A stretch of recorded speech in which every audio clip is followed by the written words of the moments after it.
Episode 120 Orlando क्या हालचाल। अगर आपने इससे पहले का वीडियो नहीं देखा है तो क्या कर रहे हो यार, जाकर उसे देखो, लिंक डिस्क्रिप्शन में है। तो बिना किसी देरी की वीडियो को शुरू करते हैं। तो जैसे कि आपने पिछले वीडियो में देखा कि हमारे जान को एक रैंक 9 की गोली मिल जाती है और वो उस गोली को खबा पिवाकर अपनी साइड कर लेता है। लेकिन इतने में वहां पर वही काले कपूटे वाला मुखोटा वाला आदमी आ जाता है जिसने कुछ दिनों पहले हमारी जिया पर हमला किया था और वो उस गोली को झपट लेता है। और अब आगे अब जैसे ये काले कपूटे वाला आदमी इस गोली को झपट लेता है तो यहाँ पर जान इसकी धमकी देने लगता है कि अगर तुम मरना नहीं चाहती तो इस गोली को चुपचाप मेरे हवाले कर दो, वरना आज तुम यहाँ से जिंदा नहीं जा पाओगी। और भाई इस काले कपेटे वाले आदमी को हमारी जिया भी पहचान लेती है और जिया का बॉडीगार्ड भी पहचान लेता है, क्योंकि जिया के बॉडीगार्ड ने इसे बहुत ही अच्छी तरह से देखा था और तो और जिया ने भी इसे बहुत अच्छी तरह से देखा था, इसलिए वो दोनों के दोनों पहचान लेती हैं कि यह तो वही काला कपूटा आदमी है जिसने हम पर पिछली रात हमला करने की कोशिश की। और भाई साहब जब वो आदमी इन दोनों की ऐसी बातें सुनता है तो वो भी मुस्कुराने लगता है। लेकिन फिर इतने में हमारा जान कहता है कि अगर तुम इस गोली को मेरे हाथों में पकड़ा देते हो तो मैं पिछली रात का सभी मामला भूल जाऊंगा।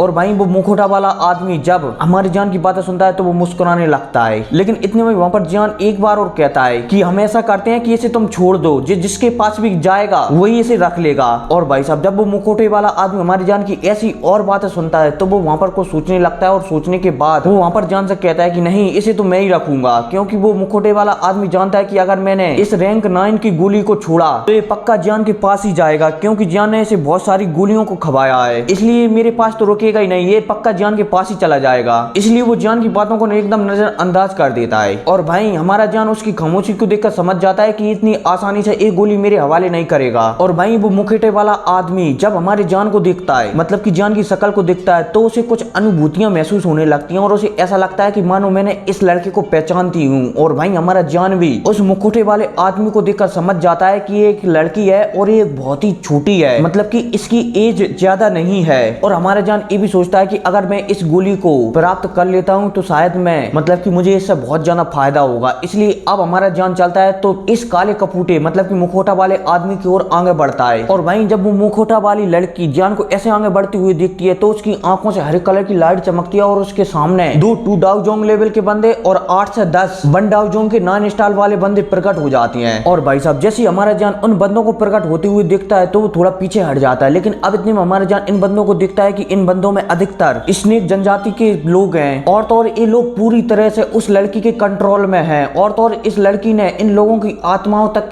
को सील कर रखा है। इतने में हमारा जान उस लड़की की तरफ भी देखता है जिसकी आंखों में हल्का सा डर था। हमारा जान समझ जाता है कि ये लड़की थोड़ी शायद मुझसे डर रही है। और भाई साहब हमारा जान ये सोच ही रहा होता है तभी वहां पर लिटिल फेरी डॉक्टर बोलने लगती है कि जान क्या हमें तुम्हारी मदद करने के लिए आना चाहिए। और भाई साहब हमारा जान जब लिटिल फेरी डॉक्टर की बात सुनता है तो वो उससे कहने लगता है कि नहीं, इस रूम से भागने वाले सारे दरवाजों को बंद कर दो और याद रहे यहाँ से कोई बाहर भी ना जा पाए और बाहर से कोई अंदर भी ना आ पाए। और भाई साहब लिटिल फेरी डॉक्टर जान की ऐसी बातें सुनकर उसका कहा मानती है और दरवाजों को पूरी तरह से सील कर देती है। अब इतने में हमारा जान चलता है तो अपनी स्टोरेज अंगूठी से 10 पपेट और एक अपना पावरफुल पपेट निकाल लेता है और उन सारे पपेटों को उन सारे लोगों जो उसने, मतलब कि जो उस लड़की ने निकाले थे ना बाहर, उनसे लड़ा देता है और वहां पर उनके बीच फाइट करने लगती है। अब इतने में हमारा जान चलता है तो अपने कदमों को आगे बढ़ाकर उस लड़की की ओर आगे बढ़ने लगता है। और वहीं जब वो मुखोटा वाली लड़की ये दिखती है कि जान बहुत ही तेजी से उसकी ओर आ रहा है तो वो थोड़ी घबरा जाती है और तो और वो पहले से ही जख्मी है, इसलिए वो शायद जान से ज्यादा देर तक न लड़ पाए, इसलिए वो लड़की चलती है तो पीछे हटने लगती है। और भाई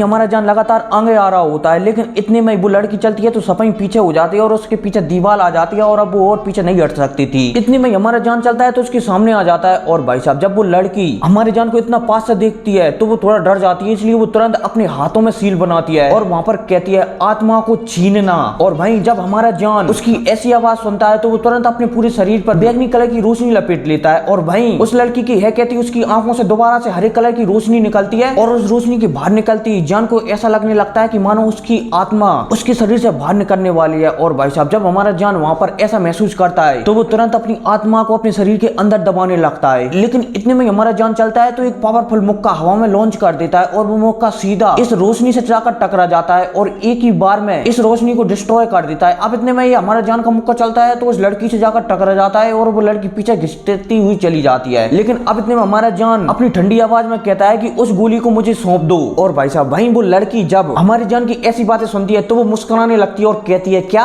अपने सपनों में एक गोली मुझसे छीनना चाहते हो। और भाई ये कहकर वो और भी ज्यादा मुस्कुराने लगती है। लेकिन अब इतने में उसकी आंखों से दोबारा से हरे कलर की रोशनी निकलती है और उसके चारों तरफ के शरीर को कवर कर लेती है। अब इतने में ये लड़की यहाँ पर कहती है दानव नेत्र शारीरिक नियंत्रण। और भाई साहब इस लड़की की है कहती ही इसकी आंखों से दोबारा से हरे कलर की रोशनी निकलती है और उसके सामने एक बहुत बड़ी आई बन जाती है, मतलब की आंख बन जाती है। और भाई जब ये आंख बनती है तो हमारे जान इस आंख को दिखता है तो उसका शरीर वहीं पर अकड़ जाता है और हमारी जान को ऐसा लगने लगता है कि मानो उसके शरीर पर किसी का कंट्रोल आ गया हो। लेकिन हमारा जान इस पल भी नहीं घबराता और वो चलता है तो हमारी जान के माथे से एक रोशनी निकलती है और वो एक और जान का रूप ले लेती है पास में। अब इतने में वो जान चलता है, मतलब कि वो दूसरा वाला जान चलता है तो वो एक पावरफुल हमला, मतलब कि अपनी आध्यात्मिक शक्तियों का पावरफुल हमला जो हवा में आई बनी थी ना उसकी ओर शूट कर देता है। और भाई जब वो पावरफुल हमला उस आई पर लगता है तो वो एक ही पल में नष्ट हो जाता है, मतलब कि वो आई नष्ट हो जाती है और हमारे जान का मुक्का उस लड़की में जान का लगता है धड़ाक। हालांकि हमारी जान का आधा पावर, मतलब कि आधी आध्यात्मिक शक्ति इस आंख ने खत्म कर दी थी और आधी ही आध्यात्मिक शक्ति उस लड़की से जाकर टकराती है। और भाई जैसे वो हाथ, मतलब कि वो आध्यात्मिक शक्ति से बना हमला उस लड़की से टकराता है तो वो पीछे पिकती हुई चली जाती है धड़ाक। और भाई अब इतने में हमारा जान चलता है तो तेजी से उसके सामने प्रकट हो जाता है और अपनी तलवार को निकालता है और उसकी गर्दन पर जाकर रख देता है। और भाई साहब जैसे ही हमारा जान इसकी गर्दन पर तलवार को रखता है तो ये लड़की डर जाती है। अब इतने में हमारा जान अपनी खौफनाक आवाज में इस लड़की से कहता है कि चुपचाप उस गोली को मेरे हवाले कर दो। और भाई साहब ये हमारी जान ने कहा ही था, तभी हमारे जान की नजर उस लड़की के चेहरे पर पड़ती है जो कि किसी तरबूज की तरह दिख रहा होता है और बहुत ही प्यारा दिख रहा होता है, मतलब कि। और जब हमारा जान उस चेहरे को दिखता है, उस लड़की के चेहरे को दिखता है तो वो शॉक्ड हो जाता है और वहां पर कहता है कि क्विंगलिंग ये तुम हो। और भाई साहब जब वो लड़की हमारी जान के मुंह से अपने नाम लेते हुए दिखती है तो वो भी हैरान हो जाती है और वो भी हमारी जान की ओर दिखने लगती है। लेकिन अब इतने में हमारा जान चलता है तो उसकी गर्दन पे से अपनी तलवार को हटाता है और उसे वहीं पर गाड़ देता है और फिर उस लड़की से कहता है कि क्या तुम इस तलवार को पहचानती हो। और भाई वो लड़की क्विंगलिंग वो चलती है तो उस तलवार को देखने लगती है। हालांकि उसे उस तलवार से कुछ पहचाना हुआ अनुभव तो हो रहा होता है, लेकिन वो ठीक तरह से पहचान नहीं पा रही होती है कि ये तलवार उस लड़के को मैंने कब देखा है। लेकिन इतने में वहां पर हमारा जान कहता है जामा साम्राज्य विशाल डेजर्ट डेजर्ट, फिर एक बार वो डेजर्ट मेटल मशीनरी कंपनी। और भाई साहब जैसी किंगलिंग वहां पर हमारी जान के ऐसे शब्दों को सुनती है तो वो हमारी जान की ओर गौर से देखने लगती है। लेकिन इतने में वो हमारे जान से कहती है कि यंग मास्टर जान क्या तुम ही हो। और भाई साहब जब हमारा जान किंगलिंग की ऐसी बातें सुनता है तो वो मुस्कुराने लगता है और वहां पर कहता है कि आखिरकार तुमने मुझे पहचान ही लिया। और यह कहती है हमारा जान चलता है तो किंगलिंग के सिर पर हाथ फिरने लगता है। और भाई साहब जब किंगलिंग जान के हाथों को अपने सिर पर महसूस करने लगती है तो उसका चेहरा लाल हो जाता है। अब इसके बाद यहाँ पर इनके बीच बात होती है। हमारा जान चलता है तो किंगलिंग से पूछने लगता है कि उस समय तुम्हें स्नेक ट्राइब द्वारा किडनैप कर लिया गया था, उन्होंने तुम्हारे साथ क्या कुछ किया। तो किंगलिंग चलती है तो हमारी जान को सब कुछ बताने लगती है कि वो ऐसा करते थे ऐसा करते थे। हालांकि उन्होंने मेरे साथ कुछ बुरा व्यवहार भी नहीं किया, लेकिन मैं एक दिन उन्हें छोड़कर वापस से यामा साम्राज्य में वापस आ गई। मैंने तुम्हें वहां पर ढूंढने की कोशिश की और फिर मुझे पता चला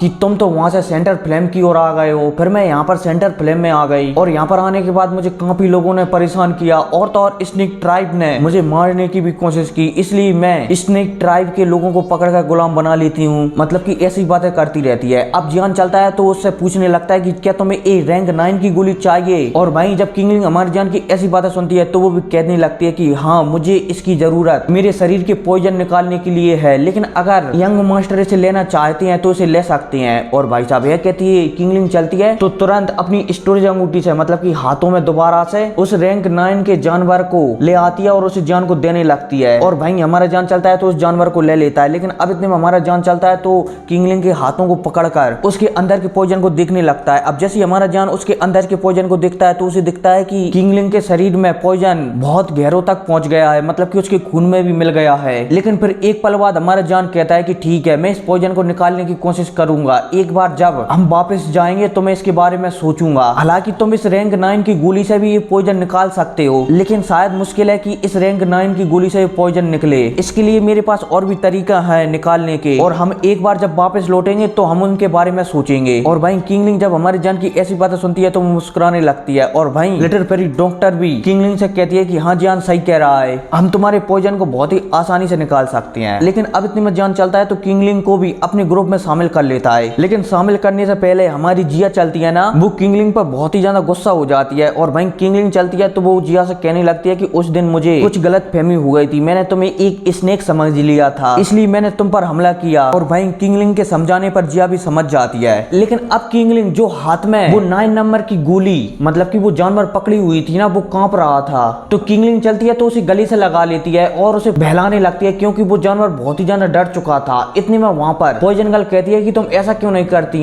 इस जानवर को जान को क्यों नहीं देती थी। और भाई साहब जैसी किंगलिंग वहां पर पॉइजन गर्ल की बात सुनती है तो वो तुरंत जान को वो जानवर दे देती है। और भाई साहब तुरंत ही वो जानवर जान के पास आ जाता है। और जब हमारा जान उसे हाथ में लेता है तो उसे दिखता है कि वो जानवर कांप रहा है, लेकिन धीरे धीरे जान के हाथों में आने के बाद वो जानवर कांपना बंद कर देता है। और भाई उस जानवर की आंखों से जो पानी निकल रहा था ना, मतलब कि आंसू निकल रहे थे ना, वो भी आराम आराम से बंद हो जाती हैं। और भाई साहब जब किंगलिंग ये देखती है कि जान के पास पहुंचती ही उस जानवर के हाव भाव बदल गए हैं, तो वो थोड़ा शर्माने लगती है, क्योंकि वो जानती है कि उस जानवर को उसने बहुत ज्यादा डरा दिया था। और भाई साहब किंगलिंग के शर्मिंदा होने पर हमारी जिया भी किंगलिंग के ऊपर हंसने लगती है। और फिर क्या इसी हंसने के साथ साथ ये एपिसोड भी खत्म हो जाता है। तो मिलते हैं अगली वीडियो में, तब तक टेक केयर एंड